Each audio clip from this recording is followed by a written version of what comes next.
Emakhosini Thokozani Camagu Lesedi Kganya nikhuluma nomme Onika. Ngizokhuluma ngendaba yokuba desperate and spiritually la sowubona khona ukuthi hayi izinto zakho azihambi kahle. Mhlawumbe usesontweni noma usestradeni uthola umuntu eza kuwe athi into zakho zimile.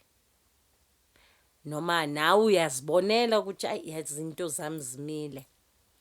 Kakhulukazi nasemshadweni kuma relationships emsebenzini no raise no what obviously it need a spiritual attention. Then you decide ukuthi uyahamba uyo consulta. Kwi consultation bakutshela ukuthi ayi uyazi ukuthini unobizo wena. Be it idlozi noma ingelosi kodwa kunobizo olukhona kuwena. And then out of desperation uthatha umsebenzi because of yama reasons ukuthi ufuna ukulungisa I relationship yakho. Ufuna izinto zakho zihambe kahle. Now the danger yalonto leyo ukuthi manje uma uqeda umsebenzi wedlozi noma wengelosi uzo expecta ukuthi bakuphe lento ekulethile la.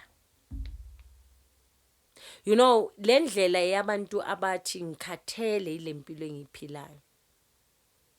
Uma uthatha umsebenzi wengelosi noma wedlozi just because of uku toxic relationship amanye amathongo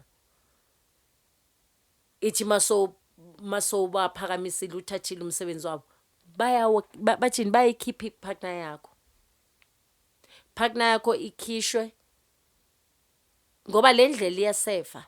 Thola ukuthi lokhu nomuntu nje ubekusebenzisela into ezirong imithi noma wenza into ezirong behind you. Mhlawumbe uplana your death, you don't know. So izinto ezinje ziyenzeka. You don't need to bribe idlozi ukuthi give me this and then okay I will give you this and give me that. So it's very very important uzithole ukuthi manje uma uyothatha indlela yedlozi neyengelosi you must be prepared. Fana nokuyohlolwa.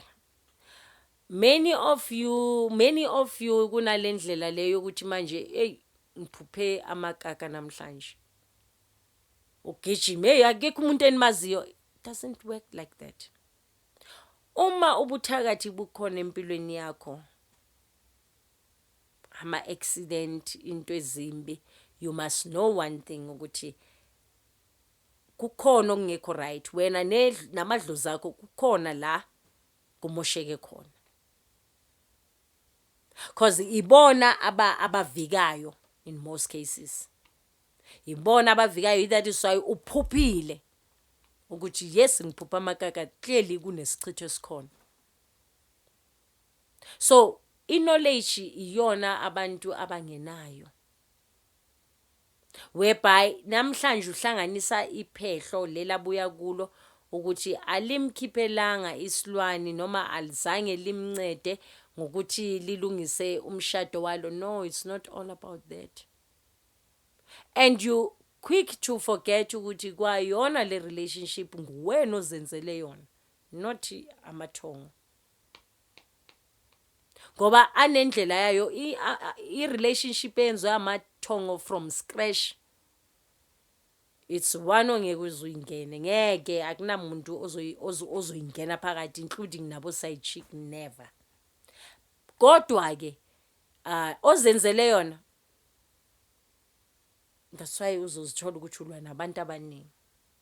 Kodwa the main topic engikhuluma ngayo namhlanje iyona indaba engikhuluma ngokuthi manje uzithola ukuthi uze uthathe umsebenzi wengelosi uthathe umsebenzi wedlozi because of you think ukuthi financial breakthrough izawuba khona and then you will be out of debts debts and also uzitshela ukuthi kuzolungiseka umshado wakho noma I relationship yakho. so you will be disappointed automatically ngoba kakhulu ingelosi ezibusisa ama relationship ezibusisayo financially yey awuyazisebenzela kuphela ozisebenzelayo azifani nalezi ezikhipha imimoya emibi those ones but they are quick ukuthi nje your energy uyifakayo ba attenda yona more than anything but when it comes to ezibusisa eziphana ngama relationship eziphana ngomsebenzi hayi ziyancengwa and they can spot ukuthi hayi uzobashaya your heart your mind is not there so you need to be in a stable mind and also be prepared ukuthi yes it can take 2 years it can take 3 years futhi you don't need ukuthi ufake uzibekele isikhathi time frame ukuthi okay by this time kwamele ama answers abe avelile no yasulelwa lezo ingelosi Emakhosini Thokozani Camagu Lesedi Kganya. Please don't forget to subscribe and like the page.